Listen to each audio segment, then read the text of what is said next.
Ted O'Brien is the Shadow Energy Minister and he joins us now from Queensland because the words of the Japanese ambassador are ringing in his ears. He was on with Tony Abbott and Peter Credlin earlier tonight talking about how if Australia gets out of the energy production that is needed for the rest of the world, that'll be bad for places like Japan.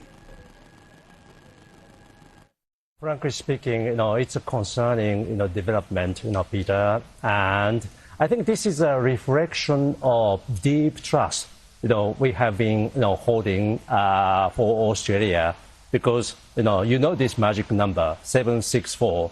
Among Japan's imports, 70% of coal, 60% of iron ore, 40% of gas come from this beautiful country of Australia. That is why, this recent development is a matter of concern to a number of Japanese trading houses, energy companies and steel companies, and I've been trying my best to convey those concerns to friends in Australia.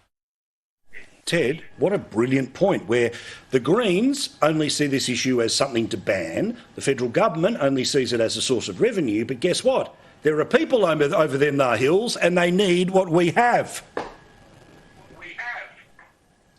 Paul, I think the Japanese know it better than anyone.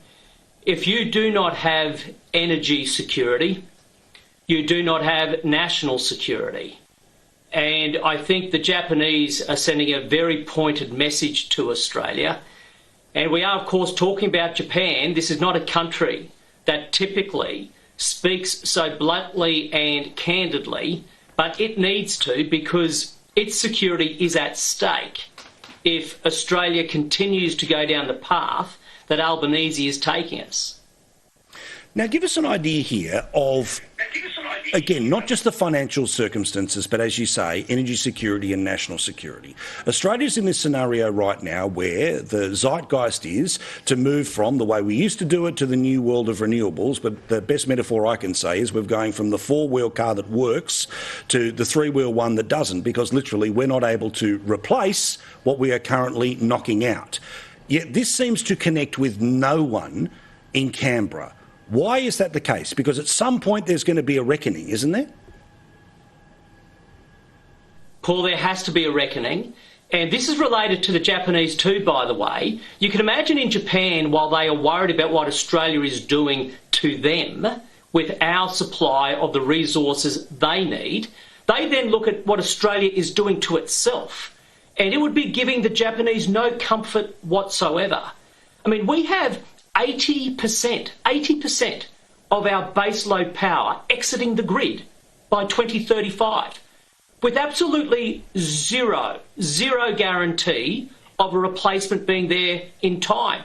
Paul, I was in Japan just before Christmas, and it didn't matter how many conversations I had. Every time I sat across the table from Japanese executives or industry leaders, and I would explain what Australia was doing with basically racing to a cliff and the premature closure of power stations, that cliff coming closer to us, they were in disbelief. We are going down the wrong path. It is going to end in tears. And I think the Japanese know it far sooner than the majority of Australians know it. Good stuff. Thank you, Ted. Look forward to talking to you soon. We had a couple of technical issues behind the scenes, so we'll have it all.